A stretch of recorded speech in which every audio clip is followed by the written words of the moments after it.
Hello friends, so I am going to just install iscsi on the server for mapping the drives. So we have to just open that administrative tools, and then we have to go with the server manager, configuration manager, or server manager, we can say that.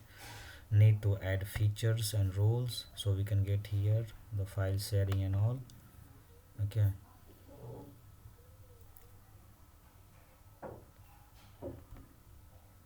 now we get this installed on this system. Here it is on 31. Then we have a see the file sharing here, so we have to just click on that file and iscsi servers, and we have to just install iscsi target,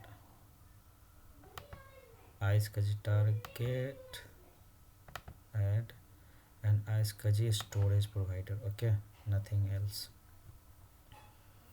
Okay, so these are the two features. We have to just enable that, and then we can hit next and next. We are asking for restart automatically. Okay, install.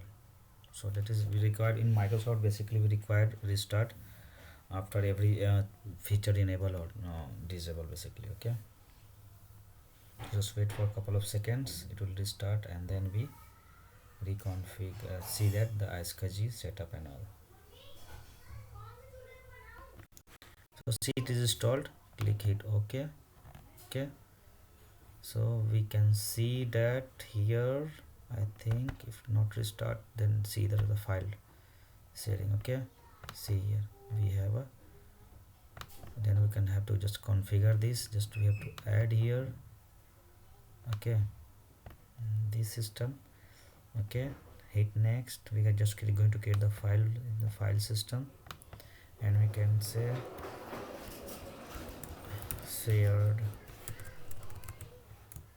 ssd. Okay, just need ssd. How much? In 50 GB we can say that is dynamic. New target. Okay, no existing.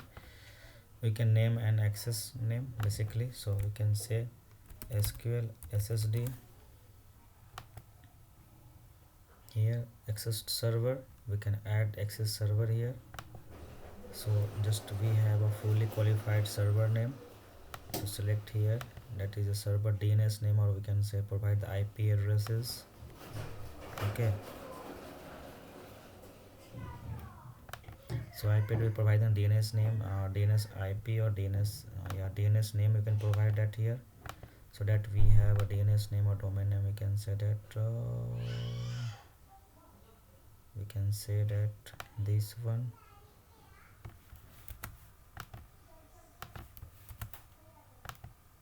Yeah, okay, next. No chap and reverse. Okay, see, this is virtual name directory and all.